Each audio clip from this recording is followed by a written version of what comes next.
உங்கள் வாழ்த்துக்களை எல்லாம் பெற்று ஸ்பெயின் நாட்டுக்கு சென்ற நான் தமிழ்நாட்டுக்கு பல்வேறு முதலீடுகளை ஈர்த்துவிட்டு திரும்பி இருக்கிறேன். அந்த வகையில் இது மிகப்பெரிய சாதனை பயணமாக அமைஞ்சிருக்கு. தமிழ்நாட்டில் தொழில் முதலீடுகளை ஈர்ப்பதற்காக அரசு முறை பயணமாக ஸ்பெயின் நாட்டுக்கு கடந்த ஜனவரி 29 போனேன். முதல் நிகழ்வாக ஸ்பெயின் நாட்டை சார்ந்த முன்னணி தொழில் நிறுவனங்களோட நிர்வாகிகள் பங்கேற்கும் முதலீட்டாளர்கள் மாநாடு நடந்துச்சு. அதுக்கு ஸ்பெயின் நாட்டில் இருக்கிற பல்வேறு தொழில்துறை குழும நிர்வாகிகள் எல்லாம் வந்திருந்தாங்க. ஸ்பெயின் நாட்டின் பொருளாதாரம் மற்றும் வர்த்தகத்துறை அமைச்சக அதிகாரிகள், ஸ்பெயின் தொழில் கூட்டமைப்பு பொறுப்பாளர்கள், இன்வெஸ்ட் ஸ்பெயின் என்ற அமைப்பை சார்ந்தவங்களை சந்தித்தேன். தமிழ்நாட்டில் தொழில் தொடங்கிறதுக்கு இருக்கக்கூடிய உகந்த சூழல் பற்றி அங்கே எடுத்து சொல்லி நம்ம மாநிலத்தில் முதலீடுகளை மேற்கொள்ளணும்னு நான் வலியுறுத்தினேன். அதன் தொடர்ச்சியாக அடுத்தடுத்த நாட்களில் ஸ்பெயின் நாட்டில் செயல்படுற முன்னணி நிறுவனங்களோட நிர்வாகிகளை தனித்தனியாக நேரில் சந்தித்து கலந்துரையாடினேன். தமிழ்நாட்டில் முதலீடு செய்யணும்னு அவங்கள கேட்டுக்கிட்டேன். சில முக்கிய நிறுவனங்களோட பெயர்களை இங்கே பதிவு செய்ய விரும்புகிறேன்.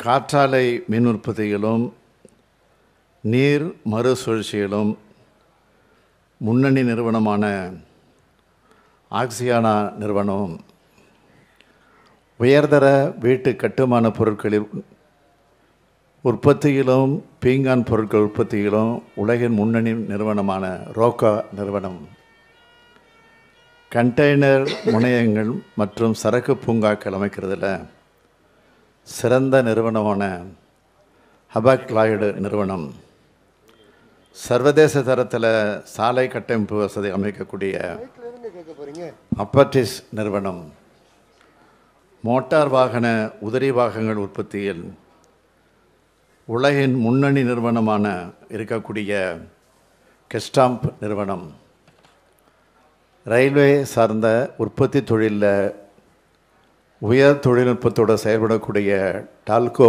நிறுவனம், பொறியியல் வடிவமைப்பு மற்றும் பொறியியல் கல்வித்திறன் பயிற்சிக்கான நவீன கருவிகளை உற்பத்தி செய்கிற எடிவான் நிறுவனம், உயரியல் ஆராய்ச்சி மற்றும் மருந்து உற்பத்தி நிறுவனமான மேப்ட்ரி நிறுவனம் ஆகிய நிறுவனங்களோடு நிர்வாகிகளை எல்லாம் நான் சந்தித்தேன். இந்த நிறுவனங்களோட நிர்வாகிகள் எல்லோரும் தங்களோட தொழில் திட்டங்களை விளக்கியும் தமிழ்நாட்டில் தொழில் முதலீடுகளை மேற்கொள்வதற்கு தங்களோட ஆர்வத்தையும் தெரிவிச்சிருக்கிறாங்க. இந்த முயற்சிகளோட பயணம் 3440 கோடி ரூபாய் அளவுக்கு முதலீடுகள் செய்வதற்கான புரிந்துணர்வு ஒப்பந்தங்கள் மேற்கொள்ளப்பட்டன என்பதை மகிழ்ச்சியோடு தெரிவிச்சுக்கிறேன். ஹபாக்-லாய்டு நிறுவனம் 2500 கோடி ரூபாய் முதலீடு, எடிவான் நிறுவனம் 540 கோடி ரூபாய் முதலீடு, ரோக்கா நிறுவனம் 400 கோடி ரூபாய் முதலீடு செய்வதற்காக உறுதியளிச்சிருக்கு. இந்த நிறுவனங்கள் மட்டும் இல்லாமல் மற்ற நிறுவனங்களும் அடுத்தடுத்து எதிர்காலத்தில் தங்களோட முதலீடுகளை மேற்கொள்வாங்கங்கிறத நம்பிக்கை எனக்கு இருக்குது. தமிழ்நாடு குறித்தும் கழக அரசு குறித்தும் உலகளாவிய தொழில் நிறுவனங்களுக்கு உள்ள நம்பிக்கையை இது காட்டுது. தமிழ்நாட்டின் தொழில் வளர்ச்சியையும் தமிழ்நாட்டின் பொருளாதார மேம்பாட்டையும் புகழ்ந்து உலக அளவில் முக்கிய பத்திரிகையான நியூயார்க் டைம்ஸ் வெளியிட்டுள்ள செய்தியை நீங்கள் எல்லாரும் படிச்சிருப்பீங்க. உற்பத்தி துறையில் சீனாவுக்கு மாற்றாக இந்தியா கருதப்பட்டு வரும் இந்த வேளையில் அந்த உற்பத்தி துறையில் முந்தி செயல்படுகிற மாநிலமாக தமிழ்நாடு முன்னேறி வர்றதையும் பெரும் அளவிலான வேலைவாய்ப்புகள் ஏற்படுத்தக்கூடிய முதலீடுகள் பல தமிழ்நாட்டில் கடந்த 2 ஆண்டுகளில் மேற்கொள்ளப்பட்டுள்ளதையும் அந்த செய்தி சுட்டி காட்டியிருக்கு. இந்தியா பயணிக்கக்கூடிய பாதையில் முந்தி பயணிப்பது மட்டுமல்ல, தமிழ்நாடு தனக்குன்னு தனிப்பாதை ஒன்றை வகுத்து செயல்பட்டு வரதாகவும் முதல் பக்கத்தில் நியூயார்க் டைம்ஸ் பத்திரிக்கை போட்டிருக்கு. அதை பாராட்டியும் இருக்குது. இது போன்ற பாராட்டுகள் தான் எங்களை மேலும் உற்சாகப்படுத்தி செயல்பட வைக்குது. தமிழ்நாட்டை தொழில்துறையில் தலைசிறந்த மாநிலமாக உயர்த்தும் எங்கள் பயணத்துக்கு ஸ்பெயின் பயணம் மிக மிக பயனுள்ளதாக அமைஞ்சிருக்கு.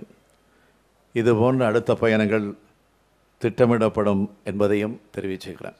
சார், இப்போ வெளிநாட்டுகளுக்கு நீங்கள் பயணம் மேற்கொண்டு வரும் பொழுது முதலீடுகள் அதிக அளவில் ஈர்க்கப்படுது. இதற்கு அடுத்த கட்டமாக வேறு எதுவும் நாடுகளுக்கு செல்ல வாய்ப்பு இருக்குங்களா முதலீடுகள் இருப்பதற்கான?